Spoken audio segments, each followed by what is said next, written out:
Hi guys, welcome back to our channel, the I Teach channel. And today we're going to have our review for the Nash takers. So, welcome to the Nash Masterclass, Philippine Professional Standards for School Heads. And so, we are going to talk about the domain one, which is leading strategically, setting the directions for schools and learner success. So, let's start. Take note of this, okay? So if you lead strategically, of course, you will be dealing with school effectiveness and people effectiveness in order to develop a holistically developed Filipino learner, the heart of strategic leadership. Okay? Strategic leadership is the bedrock of the PPSSH. It requires setting clear directions, goals, and objectives, ensuring they are embraced by all stakeholders. The core mission is that it transform raw data, institutional policies, and community context into a collaborative course of action that maximizes organizational performance. It is anchored in learner centeredness, inclusivity, and shared governance. So the first one is the Strand 1.1, which is the vision, mission, and core values. For the stage one, is just know, wherein you demonstrate knowledge of the DepEd vision, mission, okay, core values to foster shared understanding. For the stage two, you do already, which means you are independent, wherein you communicate the VMCV to the wider school community. And the stage three is you are advanced, wherein you collaborate with school personnel in communicating the VMCV. And the stage four, which is the exemplary, wherein you lead.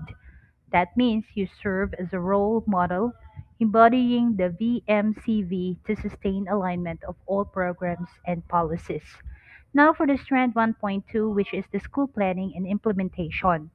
Here, for the stage 1, you demonstrate understanding of the phases of school plan and development.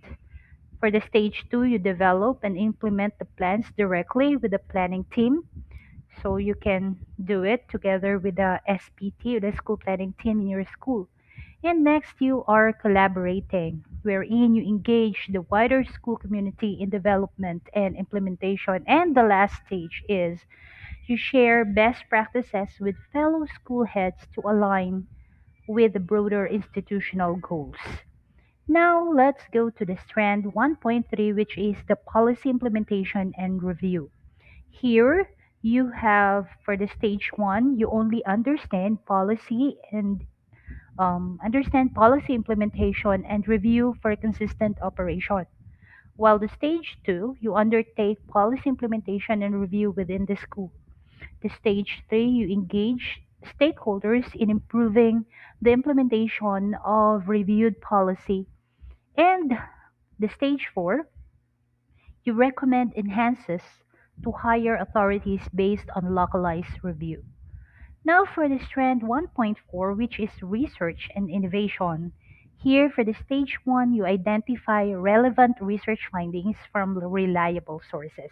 So take note here, you only identify. That means your school is not yet having or conducting the action research. But in the stage 2, you are utilizing already the findings to facilitate data driven innovation. And for number three, for the stage three, you collaborate with personnel in conducting research and utilizing findings. So that means you're working together with your teachers.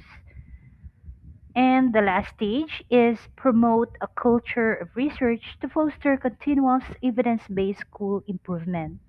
All right, so now for the strands 1.5, which is about program research and implementation. Here, for the stage one, you display understanding of programs that support learner development. For the stage two, you implement programs in the school that support learners. And the next stage, it's the time wherein you design and implement targeted needs based programs. And the last, final stage, You are leading and empowering school personnel to design their own needs based programs. Now for the strand 1.6. Here we have the learner voice. For the stage 1, you understand how to utilize learner voice to inform policy. Next, utilize learners' feelings, views, and opinions in decision making. For the stage 3, you design and apply effective strategies to capture and utilize learner voice. And the last stage is that you systematize the process across the entire school to guarantee continuous learning or learner input. And the last strand is the strand 1.7, which is monitoring and evaluation. Actually, this is really very important. Here for the stage 1, you display knowledge of the M&E processes and tools to promote achievement. While for the stage 2, you utilize available standardized M&E processes and tools.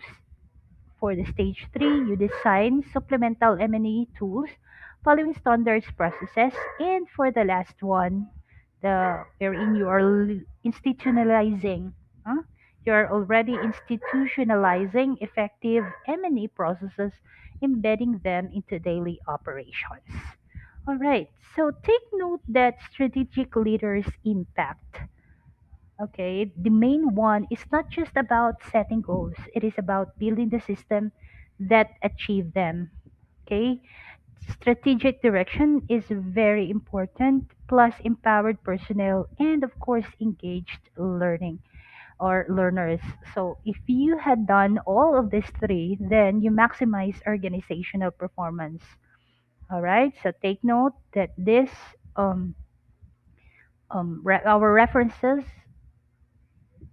okay, of course, is the PPSHS from the Department of Education, and from aspiring to exemplary, the strategic school heads aligns every resource, policy, and voice towards one ultimate outcome, the holistic development of the Filipino learner. Thank you so much for listening, and the next video will be the sample questions which can help you to do to which can help you, of course, to pass Nash the Nash this coming May.